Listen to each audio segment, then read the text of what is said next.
오늘 저희가 같이 보실 말씀은 여호수아서 24장 1절에서 33절까지의 말씀입니다. 지난주는 저희가 여호수아서 23장의 말씀을 같이 봤었습니다. 나이가 많아서 곧 죽음을 앞두고 있는 여호수아가 이스라엘 자손의 지도자급 되는 사람들에게 당부의 말을 남겼습니다. 여호수아는 이제 함께 할 수는 없지만 영원하신 하나님께서 이스라엘 자손과 함께 하고 계시기에 지금처럼 하나님만 섬기라고 했습니다. 가나안 땅에 남아있는 이방 민족들을 다 몰아내고 그 땅을 온전히 차지하라고 했습니다. 전쟁은 하나님께서 하실 것이기에 하나님의 말씀대로만 따라 살라고 했습니다. 이방 민족들을 몰아내지 않으면 이스라엘 자손에게 그것이 올무가 되고 가시가 되고 고통을 겪게 될 것이며 이스라엘 자손이 하나님을 거역하는 배역하는 일이 일어나게 될 수도 있고, 그러면 하나님께서 이스라엘 자손까지 징계하게 되실 것이라고 하셨습니다. 그래서 반드시 가나안 땅에 남아있는 이방 민족들을 몰아내며 하나님만을 섬기며 살아야 한다고 당부했었습니다. 하나님의 백성은 세상과 항상 대립하게 됩니다. 성도의 삶도 세상과 대립하며 싸우는 시간의 연속입니다. 긴 싸움으로 힘들고 지칠 수 있지만 그 싸움은 반드시 승리합니다. 왜냐하면 하나님께서 하나님의 자녀를 위해서 싸워주시기 때문에 반드시 승리합니다. 하나님의 능력을, 하나님의 사랑을, 하나님의 은혜를 믿으며 하나님만을 더 의지하며 버텨내시는 성도가 되시기를 바랍니다. 하나님께서 주신 그 승리의 기쁨을 함께 누리시는 여러분들이 되시기를 바랍니다. 그리고 오늘 말씀은 이제 여호수아서의 마지막 장 24장의 말씀입니다. 23장에서는 여호수아가 이제 나이가 많아서 죽음이 임박한 상태에서 이스라엘의 지도자급 되는 사람들을 먼저 불러서 당부의 말을 남겼습니다. 오늘 24장에서의 말씀은 이제 이스라엘 자손 모두를 불러서 당부의 말을 합니다. 마지막 인사의 말을 합니다. 1절에서 그래서 여호수아가 이스라엘 모든 지파를 세겜에 모으고 이스라엘 장로들과 그들의 수령들과 재판장들과 관리들을 부르매 그들이 하나님 앞에 나와 선지라. 지도자들도 함께 나머지 이스라엘 자손들도 모두 세겜에 모였습니다. 여호수아가 세겜으로 모든 이스라엘 자손들을 불러 모았습니다. 하나님 앞에 나와 선지라 라고 이렇게 표현을 한 거 보면 하나님의 성막이 같이 있었던 것 같습니다.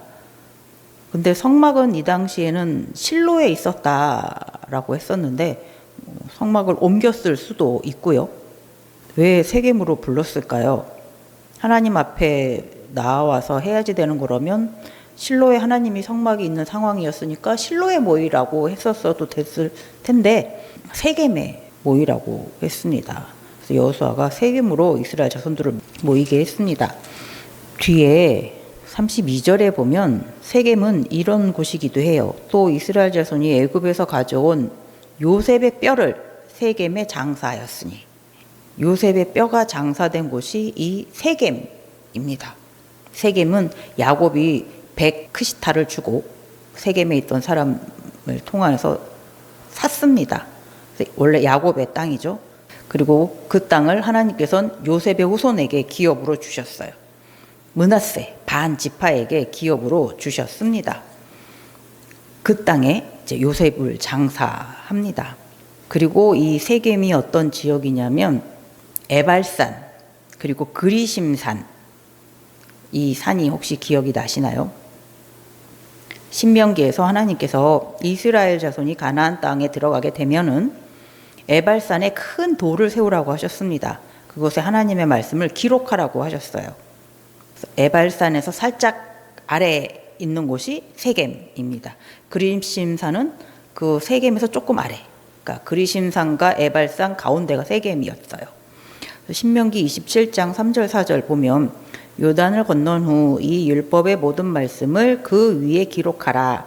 그리하면 네 하나님 여호와께서 네게 주시는 땅 곧 젖과 꿀이 흐르는 땅에 네가 들어가기를 네 조상들의 하나님 여호와께서 네게 말씀하신 대로 하리라. 너희가 요단을 건너거든 내가 오늘 너희에게 명령하는 이 돌들을 하나님의 율법의 모든 말씀이 기록되어 있는 그 돌이요 에발산에 세우고 그 위에 석회를 바를 것이며. 하나님께서 이렇게 이스라엘 자손들이 가나안 땅에 들어가게 되면은 에발산에 큰 돌을 세우라고 하셨습니다. 그래서 이스라엘 자손들은 여리고성을 무너뜨리고 그리고 아이성을 다 점령한 후에 에발산에 가서 큰 돌을 세웠습니다. 여호수아서 8장 32절에 보면 여호수아가 거기서 모세가 기록한 율법을 이스라엘 자손의 목전에서 그 돌에 기록하매. 에발산에 큰 돌을 세우고 하나님의 말씀대로 하나님의 모든 말씀 율법을 그 큰 돌에 새겼습니다. 그리고 또 하나님께서 주시는 축복과 저주가 있다라는 것도 큰 소리로 말해야 했던 곳이 바로 이곳입니다. 신명기 27장 12절하고 13절에 보면 너희가 요단을 건넌 후에 시므온과 레위와 유다와 이사갈과 요셉과 베냐민은 백성을 축복하기 위하여 그리심 산에 서고 르우벤과 갓과 아셀과 스불론과 닷과 납달리는 저주하기 위하여 에발산에 서고. 하나님께서 이렇게 이스라엘 자손들을 반반 나누어 가지고 한쪽 팀은 그리심산 앞에 서고 한쪽 팀은 에발산 앞에 서고 이렇게 해서 그리심산 앞에 서 있는 지파들은 하나님의 축복의 말씀을 말하고 에발산 앞에 선 지파들은 하나님께서 하실 저주의 말을 하라고 하셨습니다. 그리고 그 가운데는 이제 제사장들이 하나님의 언약궤 증거궤와 함께 서 있었죠. 그러니까 이 에발산과 그리심산 가운데 있던 곳이 세겜이에요. 그리고 정말 이스라엘 자손들은 하나님의 말씀대로 했었죠. 여호수아서 8장 33절에 온 이스라엘과 그 장로들과 관리들과 재판장들과 본토인뿐 아니라 이방인까지 여호와의 언약궤를 맨 레위 사람 제사장들 앞에서 궤의 좌우에 서되 절반은 그리심산 앞에 절반은 에발산 앞에 섰으니 이는 전에 여호와의 종 모세가 이스라엘 자손에게 축복하라고 명령한 대로 함이라. 이렇게 이때 여호수아는 하나님의 말씀대로 축복과 저주의 하나님의 말씀을 모두 낭독했습니다. 그리고 이스라엘 자손들이 그것을 따라 했습니다. 그때 이렇게 있었던 곳이 바로 세겜이죠. 그 세겜에 여호수아와 이스라엘 자손이 지금 다시 모였습니다. 여호수아가 이스라엘 자손에게 이제 마지막 말을 전하려고 하는 것이죠. 그러면서 2절에서부터 13절까지를 보면은요. 아브라함 때부터 지금 현재 이스라엘 자손들이 가나안 땅의 기업을 받고 살고 있는 이 상황까지의 일들을 아주 간략하게 다시 이야기해 주고 있습니다. 여호수아의 시점에서 얘기한 것이 아니라 하나님께서 말씀하시는 것처럼 여호수아가 이야기해 주고 있습니다. 2절에서 보니까요. 여호수아가 모든 백성에게 이르되 이스라엘의 하나님 여호와께서 이같이 말씀하시기를. 그러니까 하나님께서 너희들에게 지금 이렇게 얘기하신다라고 이제 하나님이 말씀하시는 것처럼 여호수아가 대신 얘기해 주고 있는 것이죠. 옛적에 너희의 조상들 곧 아브라함의 아버지 나홀의 아버지 데라가 강 저쪽에 거주하여 다른 신들을 섬겼으나. 이스라엘 자손의 조상은 아브라함부터 시작이죠. 하지만 그 아브라함은 어떤 사람의 아들이었냐면 데라의 아들이었어요. 데라가 나홀, 아브라함 그리고 하란 이렇게 세 명의 아들이 있었는데 하란은 좀 일찍 죽었고요. 이제 아브라함과 나홀이 데라와 같이 이제 살고 있었죠. 근데 이 데라는 강 저쪽에 살고 있었습니다. 강 저쪽은 유프라테스 강 건너. 이스라엘 자손들이 지금 받은 이 가나안 땅 제일 위에 있는 그 유프라테스 강 너머 바벨론 지역. 거기는 그곳 사람들이 섬기는 신들이 있었습니다. 아주 많은 신들. 그러니까 데라도 유프라테스 강 건너에 그 바벨론 지역에 살면서 다른 신들을 섬겼습니다. 그곳에 살고 있는 사람들이니까 그곳 사람들과 같이 우상을 섬기며 살았습니다. 아브라함도 그들과 같은 생활을 했겠죠. 그들과 같은 신을 섬기며 살았습니다. 그랬는데 하나님께서 아브라함을 부르셨습니다. 3절, 내가 너희의 조상 아브라함을 강 저쪽에서 다른 신들을 섬기는 그곳에서 이끌어내어 가나안 온 땅에 두루 행하게 하고 그의 씨를 번성하게 하려고 그에게 이삭을 주었으며. 하나님께서 아브라함을 부르셨습니다. 가나안 땅으로 오라고, 유프라테스 강을 건너 오라고 하나님께서 부르셨습니다. 그때 아브라함의 나이가 75세, 늦은 나이였지만 하나님의 말씀을 따랐죠. 낯선 가나안으로 왔습니다. 하나님은 이삭을 주신다고 하셨고 약속대로 이삭을 주셨습니다. 그리고 이삭에겐 야곱과 에서를 주셨죠. 그리고 야곱의 후손들은 나중에 애굽으로 내려갔습니다. 애굽에 가서 한 430년간 그곳에 노예로 고통 속에서 지내게 되었습니다. 하나님께서 그 고통의 소리를 들으시고 모세를 보내셨고, 그리고 애굽에 10가지 재앙을 내리셨습니다. 그리고 모세를 통하여서 이스라엘 자손들을 이제 인도에 내셨죠. 그리고 광야에서 이제 40년간 생활을 하게 됩니다. 그 속에서 하나님께서 보호하시고 그 앞길을 다 인도해 주셨습니다. 요단강 동쪽까지 왔을 때 그곳에서 이제 헤스본 왕 시온과 바산 왕 옥, 그리고 그의 군사들을 만났습니다. 그들과 싸워서 이기게 해주셨습니다. 그리고 모압 왕 십볼의 아들 발락이 하나님의 자녀들 이스라엘 백성들을 저주하고 싶어서 발람이라는 선지자를 불렀죠. 그런데 하나님께서는 그 발람을 통하여서 오히려 이스라엘 자손들을 축복하도록 하셨습니다. 요단강을 건너서 이스라엘 자손들은 가나안 땅으로 들어왔습니다. 그리고 가나안 땅에 있는 7 족속들과 다 싸우게 하셨습니다. 하나님께서 앞서서 싸워주셨습니다. 그리고 승리하게 해주셨습니다.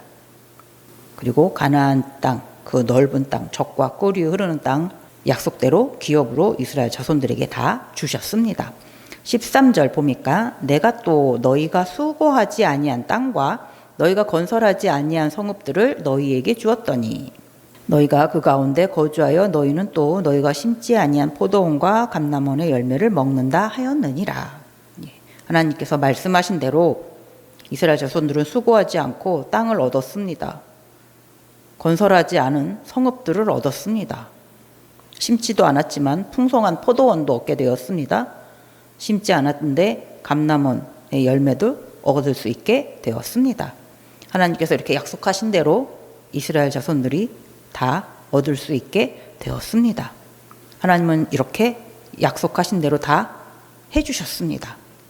아브라함 때부터 약속하신 대로 이스라엘 자손들을 번성하게 해주셨고 약속의 땅, 젖과 꿀이 흐르는 땅, 그 아름다운 가나안 땅을 이스라엘 자손들에게 주셨습니다.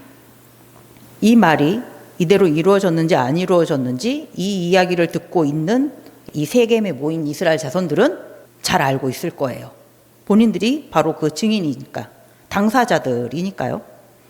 물론 애굽 땅에서 430년 있었을 때 어떻게 있었는지, 하나님께서 애굽에 10가지 재앙이 내리실 때 직접 그건 겪지 않았죠. 광야 생활도 38년은 꿔보지는 못했죠. 하지만 부모님들에게 틀림없이 들었을 것입니다. 그리고 요단강 동쪽에 와서의 일들, 그것은 본인들이 다 겪은 일이니까요. 그리고 요단강을 건넜을 때 그 하나님의 은혜, 요단강 서쪽에서 가나안의 그 이방 민족들과 싸워서 이긴 그 순간순간들, 그것은 본인들이 다 경험한 일이니까요. 하나님께서 어떻게 약속하신 그 말씀을 다 이루셨는지를 지금 이 세계에 모여있는 이스라엘 자손들은 충분히 다 깨닫고 있는 상황입니다.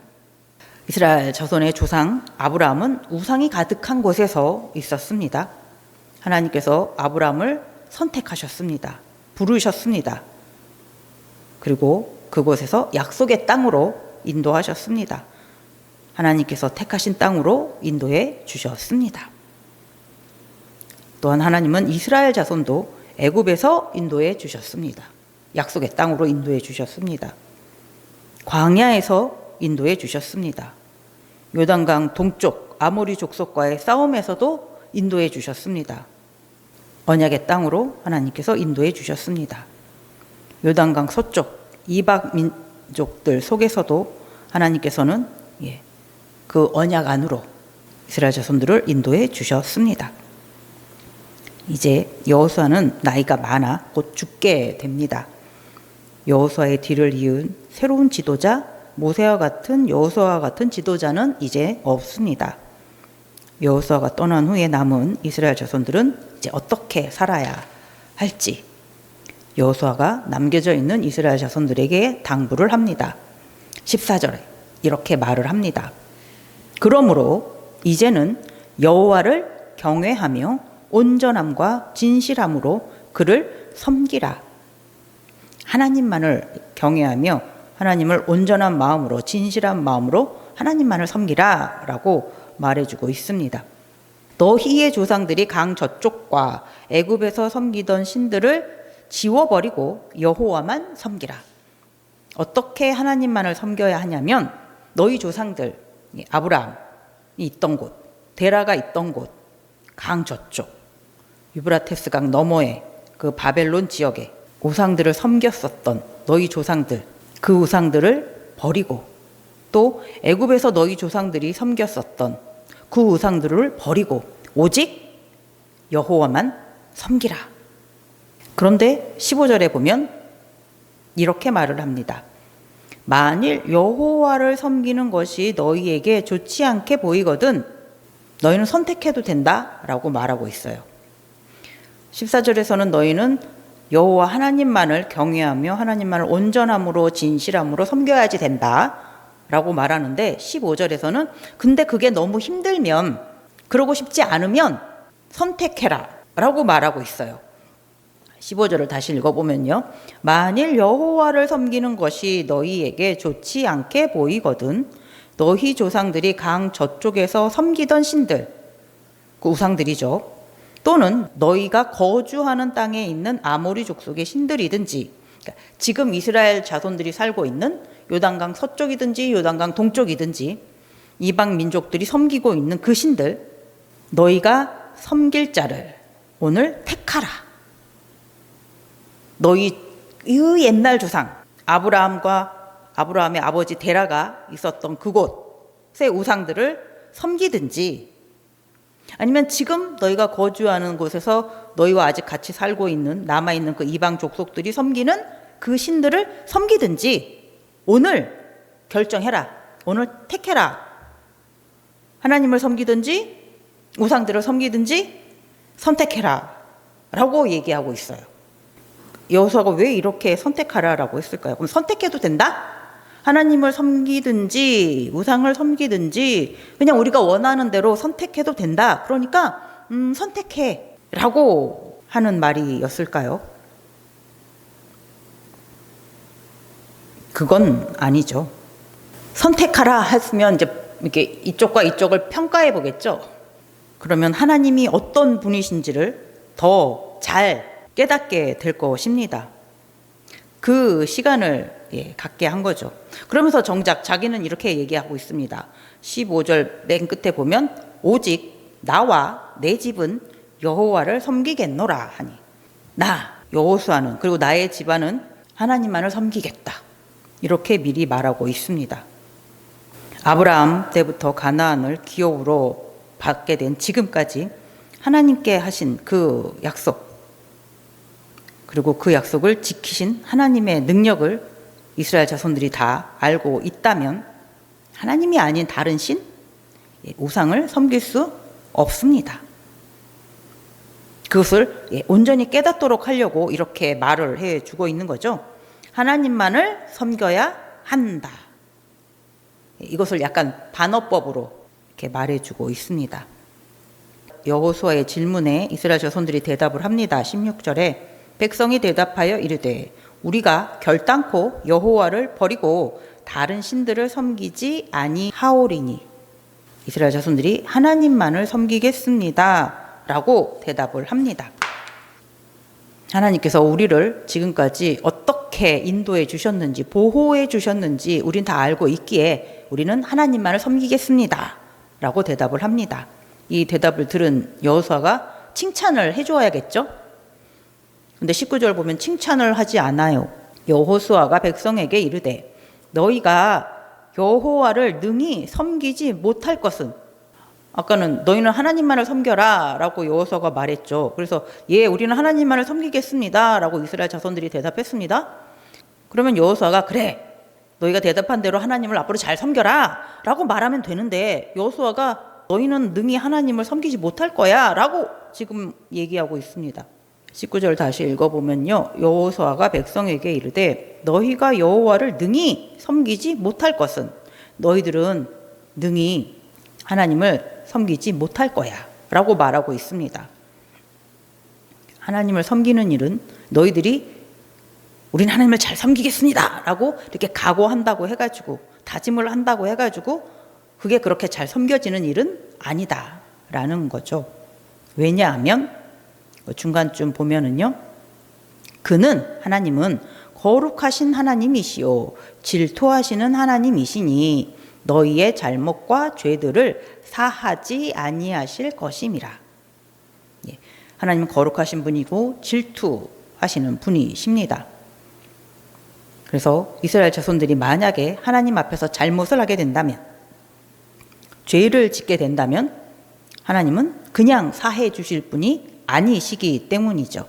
죄값을 반드시 받으시는 분이십니다.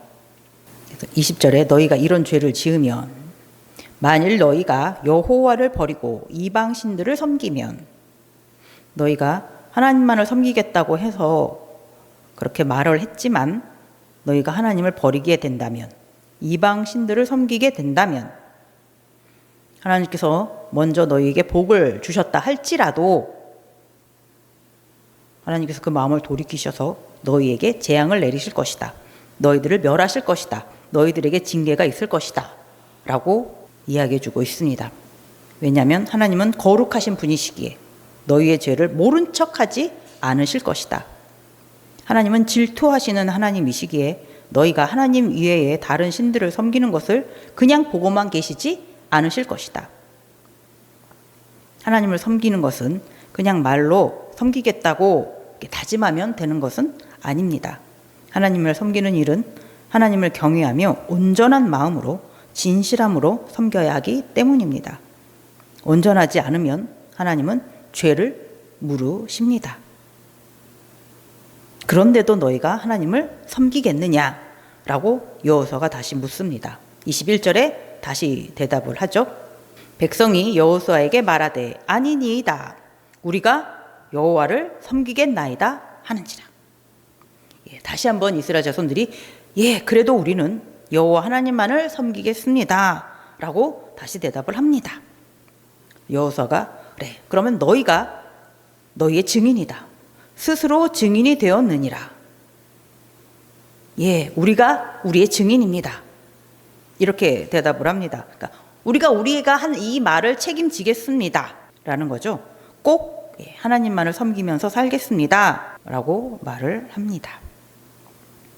그래서 다시 한번 이스라엘 자손들과 하나님 사이에 약속을 하는, 언약을 하는 그런 과정을 갖습니다. 25절 26절에 보면 그날에 여호수아가 세겜에서 백성과 더불어 언약을 맺고 그들을 위하여 율례와 법도를 제정하였더라. 여호수아가 이 모든 말씀을 하나님의 율법책에 기록하고 큰 돌을 가져다가 거기 여호와의 성소 곁에 있는 상수리 나무 아래 세우고, 이스라엘 자손들이 하나님만을 섬기면서 살겠습니다 라고 다시 한번 언약을 합니다. 그리고 그 증거로 큰 돌을 세웁니다. 우리는 하나님만을 섬기면서 살겠습니다 라는 표시를 남겨둡니다. 이스라엘 자손들의 이 각오, 이것도 그냥 하는 가벼운 각오는 아닐 것입니다. 그곳은 요단강을 건너와서 모였던 곳이죠. 하나님의 축복의 말씀과 저주의 말씀을 본인들의 입으로 복창했던 곳입니다. 하나님의 말씀에는 저주가 있음을, 그리고 그 저주가 얼마나 무서운 것인지를 분명히 다들 기억하고 있을 것입니다. 그렇게 하나님만을 앞으로 온전히 경외하며 섬기기를 간절히 바라면서 각오를 다졌을 것입니다. 앞으로 하나님만을 섬기며 살겠다고 이 언약의 증거를 세운 후에 이스라엘 자손들은 이제 각자의 기업으로 돌아갔습니다. 그리고 그 후에 이제 여호수아는 나이가 더 들어서 110세에 죽습니다. 그리고 뒷부분에 보면 대제사장 엘르아살도 이제 죽습니다. 그리고 31절 보면요. 이스라엘이 여호수아가 사는 날 동안과 여호수아 뒤에 생존한 장로들 곧 여호와께서 이스라엘을 위하여 행하신 모든 일을 아는 자들이 사는 날 동안 여호와를 섬겼더라. 여호수아 있을 때, 그리고 여호수아가는 죽었지만 다른 이제 이스라엘의 지도자급 되는 사람들이 살아있는 동안에 이렇게 오늘 말씀에 나와 있던 하나님께서 이스라엘 자손들을 어떻게 인도하시고 어떻게 보호하시고 어떻게 언약을 다 이루셨는지를 그 과정들을 모두 지켜봤던 그 사람들이 살아있는 동안에, 그러니까 오늘 말씀 중에 이 세겜에 모여가지고 우리는 하나님만을 섬기면서 살겠습니다 라고 이렇게 다짐했었던 그 사람들이죠. 그 사람들이 사는 동안에는 여호와를 섬겼더라. 세겜에서 약속한 대로 하나님만을 섬기면서 살았습니다. 이들이 사는 동안에는 하나님만을 섬기면서 살았습니다. 그럼 이들이 죽은 다음에는 어떻게 됐을까요? 그 다음은 이제 사사기에 나오겠죠. 오늘 말씀을 봤을 때 하나님은 이스라엘 자손을 하나님의 백성으로 선택하셨습니다. 하나님께서 지상 만민 중에 이스라엘 자손을 하나님의 백성으로 선택하신 것은 이스라엘 자손이 수요가 많아서가 아니라고 하셨습니다. 다만 하나님께서 이스라엘 자손들을 사랑하셨기 때문이라고 하십니다. 성도, 우리가 지금 하나님 앞에 나와 예배 드릴 수 있게 된 것도 하나님께서 우리를 먼저 찾으시고 우리를 하나님의 자녀로 선택해 주셨기 때문입니다. 로마서 8장 30절 말씀을 같이 한번 읽어보겠습니다. 또 미리 정하신 그들을 또한 부르시고 부르신 그들을 또한 의롭다 하시고 의롭다 하신 그들을 또한 영화롭게 하셨느니라. 하나님께서 우리를 미리 정해 주셨습니다. 그리고 부르셨습니다. 그리고 예수 그리스도를 영접하게 해주시고 죄인에서 의인으로 거듭나게 해주셨습니다. 의롭다고 해주셨습니다. 거룩한 하나님의 자녀로 거듭나게 해주셨습니다. 천국 백성이 되도록 해주셨습니다. 하나님의 상속자로 살 수 있도록 해주셨습니다. 원래 우리는 하나님의 이름도 모르면서 살고 있었는데요. 어쩌면 하나님의 이름은 그래도 듣고 살기도 했었을 것입니다. 하지만 하나님이 정말 어떤 분인지는 믿지 않고 살았던 그런 죄인들이었습니다. 그랬던 우리를 하나님께서 택하시고 부르시고 더 이상 죄인이 아닌 의인으로 살 수 있도록 하나님의 자녀로 거듭나게 살 수 있도록 은혜를 베풀어 주셨습니다. 너무나 놀랍고 또 신비하기도 하고 감격스럽고 감사한 일입니다. 매일 감사해야 하는 일입니다.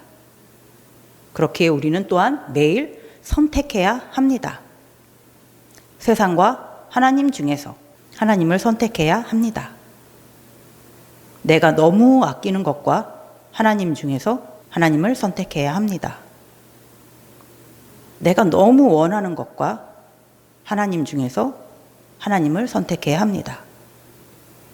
내가 너무너무 사랑하는 사람과 하나님 중에서 하나님을 선택해야 합니다. 하나님께서 지상 만민 중에 나를 선택하시고 부르시고 자녀 삼아주시고 크신 사랑과 은혜 안에 머물게 해주신 것처럼 우리도 지상 모든 것 중에서 하나님만을 선택해야 합니다. 하나님만을 섬기고 하나님만을 사랑해야 합니다. 그러나 우리는 원래 죄인이었기에 그리고 여전히 연약한 존재이기에 우리의 이 의지, 각오로만은 하나님만을 섬기고 사랑하기가 어려울 때가 많습니다.